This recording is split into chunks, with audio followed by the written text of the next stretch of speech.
శ్రవణ కేసులు. పవన్ కళ్యాణ్ నిన్న ఒక వాళ్ళ పార్టీ సమావేశంలో అది కూడా ఒక నిజానికి ఒక రాజ్యాంగ సమస్య. ఆయనేమో వాళ్ళ పార్టీ 25 నియోజకవర్గాలు ఎలా ఫోకస్ పెట్టాలి, అభ్యర్థులు అవన్నీ మాట్లాడుతున్నారు. వెనకేమో ప్రభుత్వ చిహ్నం కూడా చాలా టేబుల్.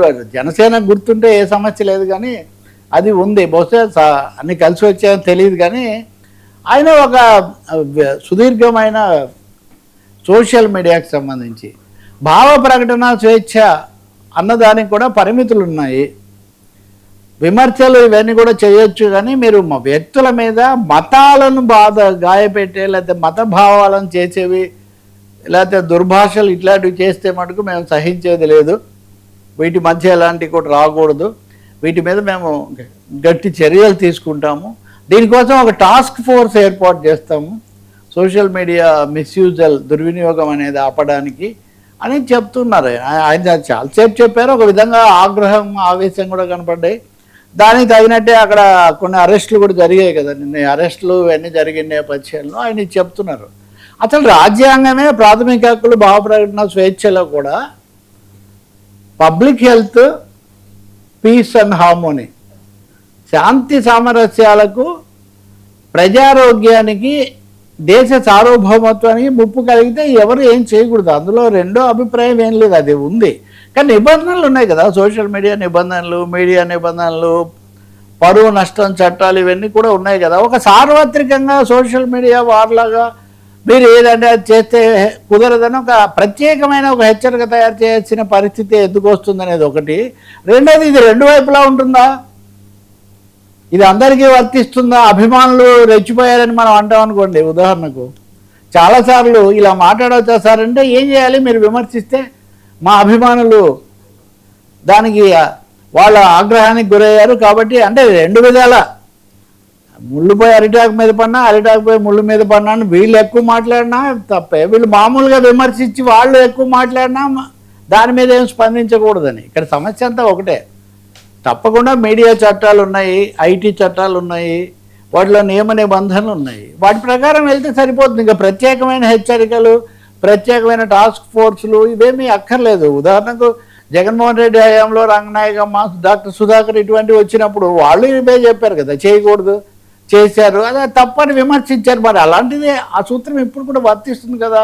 ఇప్పుడు ఈ కేసులో ఉదాహరణకు రావణ్ కేవీఆర్ వాళ్ళ అరెస్టులు నిన్న అవి దాదాపు చేసే. ఆ రావణ్ అతని పేరు సంథింగ్ జోసఫ్ కూడా ఏదో ఉంది, ఇది అతని ఛానల్లో అతను పెట్టుకున్న పేరు, మీడియా పేరు ఇది. అతన్ని అరెస్ట్ చేశారు. దాని మీద ఇక్కడి నుంచి అరెస్ట్ చేసి హైదరాబాద్ నుంచి తీసిపోయారు. తర్వాత హాజరుపరిస్తే పిఠాపురం మేజిస్ట్రేట్ కోర్టులో అతనికి బెయిల్ వచ్చింది. బెయిల్ వచ్చిన మరుక్షణం మళ్ళీ అరెస్ట్ చేశారు.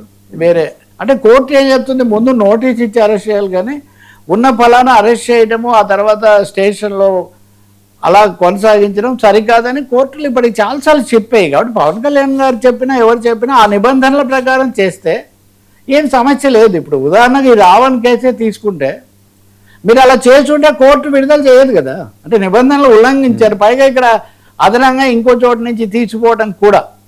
ఇప్పుడు ఆ కేవీఆర్ అరెస్ట్ అనే దాన్ని తీసుకుంటే ఆ సిఐ అక్కడి నుంచి వచ్చిన సిఐ ఎక్సెస్ చేశాడని తెలంగాణ పోలీసులు కేసు పెట్టారు అని మీడియాలో మనకు వస్తున్న వీటి ప్రకారం. సరే టెక్నికల్గా వాళ్ళు ఏమేమి పెట్టారో అవన్నీ తర్వాత బయటికి రావచ్చు కానీ అంటే ఎక్కడో ఇది కొంచెం శృతి మించిన సమరంలాగా తయారవుతుంది. సార్ నోరు జాడితే, దుర్భాషలాడితే, బూతులు తిడితే, రెచ్చగొడితే ఎవరు చేసినా పొరపాటే. కానీ దాని ఆధారంగా చేసుకొని మీకు పరిమితులు ఉంటాయి, మీరు హద్దుల్లో ఉండాలి. ఇప్పుడు మతాన్ని నొప్పించటం అనుకోండి, ఒక సనాతనవాది మాట్లాడాడు, సనాతనవాది మీద ఇంకొక ఆయన మాట్లాడాడు, ఇందులో ఎవరినెవరు ఎంత రెచ్చగొట్టారు, నేను ఇది మాత్రమే చూస్తాను అది చూడండి అంటే ఎలా కుదురుతుంది? ఎందుకంటే ఈ రావణ్ మాట్లాడడానికి కారణమైన పవన్ కళ్యాణ్ గారి మీద, కుటుంబం మీద మాట్లాడిన వేరు వ్యక్తిగత దుర్భాషలు, వాటి మీద వేరే నిబంధనలు ఉన్నాయి. కానీ మతాలను రెచ్చగొట్టడం అనే పదం మీరు ఎప్పుడైతే వాడుతున్నారో అన్ని మతాలకు అది సమానంగా వర్తిస్తుంది కదా, అన్ని పార్టీలకు అది సమానంగా వర్తిస్తుంది కదా, అందరు నాయకులకు, అందరు హీరోలకు వర్తిస్తుంది కదా. మా వాళ్ళు రెచ్చిపోతేనేమో అభిమానం, అవతల వాళ్ళు రెచ్చిపోతేనేమో అది దుర్మార్గం అంటే అది కుదరదు. నాయకులు, పార్టీలు, అందరూ సంయమనం పాటించాల్సిన అవసరం ఉంటుంది. రెండోది చట్టబద్ధంగా నోటీస్ ఇవ్వండి, విచారించండి. విచారించిన తర్వాత కోర్టులో దాఖలు చేయండి. కోర్టు అరెస్ట్ చేస్తుంది కదా, అంత తప్పనిసరిగా అరెస్ట్ చేయాలంటే 3 ఏళ్లలోపు శిక్ష పడే వాటిలో వెంటనే అరెస్ట్ చేయాల్సిన అవసరం లేదని నిన్న కొడాలి నాని లాంటి వాడికి ఆ కేసులో కూడా కోర్టు విరామం ఇవ్వడమే కాకుండా అసలు మీరేం రాష్ట్రాన్ని రావణ కష్టం చేస్తారని ఒక హెచ్చరిక చేసింది. కాబట్టి ఒకటే వర్మ ఇక్కడ నేను చెప్పేది, రాజకీయ పార్టీలు ప్రత్యర్థులుగా ఒకరినొకరు విమర్శించుకునే పద్ధతి వేరు. మీడియా లేకపోతే వ్యక్తులే కావచ్చు. ఇప్పుడు సోషల్ మీడియా ఉంది కాబట్టి మనుషులు అంతకుముందు రోడ్డు మీద తిట్టేవాళ్ళు ఇప్పుడు మీడియాలో తిడుతున్నారు కొంతమంది. అదే వాళ్ళకి దాన్ని వాళ్ళని ఏదో జర్నలిస్టులు లేదా వాళ్ళేదో సోషల్ మీడియా తప్పులాగా చేస్తే అది ఎవరు చేసినా తప్పే. కానీ అదే సమయంలో సమానంగా వర్తింపజేయాలి సూత్రాలు.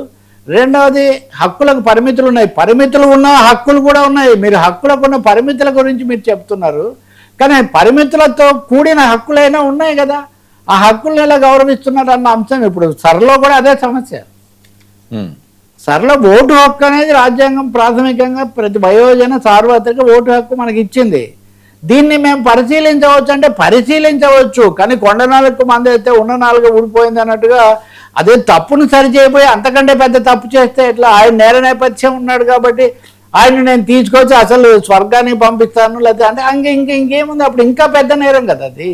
కాబట్టి ఇక్కడ ఒకటే, తప్పకుండా సంయమనం పాటించాలి, బాధ్యతగా ఉండాలి. వాడికేం తెలుసు వీడికేం తెలుసు అవన్నీ మాట్లాడకూడదు. కానీ ఆ పేరుతో ప్రభుత్వము రాజ్యం కూడా రాజ్యహింస పోలీసు అత్యాచార ఏమన్నా హద్దు మేరడం కూడా సరికాదు. ఆ పవన్ కళ్యాణ్ గారిని బ్యాలెన్స్ చేయాల్సిన అవసరం మటుకు ఉంటుంది. అదే నేను అనుకోవటం జన సైనికులకు పవన్ గారి అభిమానులకు కూడా వర్తిస్తుంది. జగన్ అభిమానులకు కావచ్చు, చంద్రబాబు అభిమానులకు కావచ్చు, ఆంధ్ర తెలంగాణ అని మాట్లాడుకుని పోట్లాడుకునే వాళ్ళకు కావచ్చు. ఉదాహరణలు అనవసరం, ఎందుకంటే డజన్ల కొద్ది ఉదాహరణలు ఉన్నాయి, అటు ఇటు శృతి మించిన ఉదాహరణలు. సార్ తెలంగాణలో చర్చలు రచ్చ. మన కందుల దుర్గేష్ గారు నాకు జబ్బు ఉంది అన్నాడు అనుకుని, ఏం నాకేం జబ్బు లేదు. ఉదాహరణకి దేన్ని బట్టి అన్నారు, నాకు జరిగిందంటే ఎట్లా కుదురుతుంది? మీ రాజకీయ పార్టీ మీకు ఏదో అనిపించింది, మాట వరుసకి చెప్తున్నాను నేను. సార్ తెలంగాణలో చర్చలు రచ్చ, గాంధీ భవన్ వర్సెస్ తెలంగాణ భవన్, కొణిదెల సురేఖ నియామకం తప్పేంటి? అచ్చా ముందు అది అది మనం మాట్లాడదాం. ఇప్పుడు యాదగిరి అనేవాళ్ళు నిజానికి సంస్కృతి చర్చల మధ్యలో దాన్ని యాదాద్రి అని సంస్కృతీకరణ చేశారు, మళ్ళీ యాదగిరి అని పెట్టారు. ఓకే, ఆ ధర్మకర్తల ఇది ట్రస్ట్ బోర్డు నియమించినప్పుడు కొణిదెల సురేఖ గారిని, అంటే చిరంజీవి గారి సతీమణి అల్లు రామలింగయ్య గారి కుమార్తె, ఆమె బాగా తెలుగు వాళ్ళకి తెలిసిన మనిషి కదా అని ఆమె నియమించారు. ఆ ట్రస్ట్లో ఒక ఇండస్ట్రియలిస్ట్ సత్యనారాయణ రెడ్డి ఎవరో ఆయన చైర్మన్గా ఇదంతా పెట్టారు. సో ఆమె నియమిస్తే ఆంధ్ర వాళ్ళే దొరికారా అనే కామెంట్స్ ఇప్పుడు మనం చేస్తున్న చర్చ లాంటిది. మనం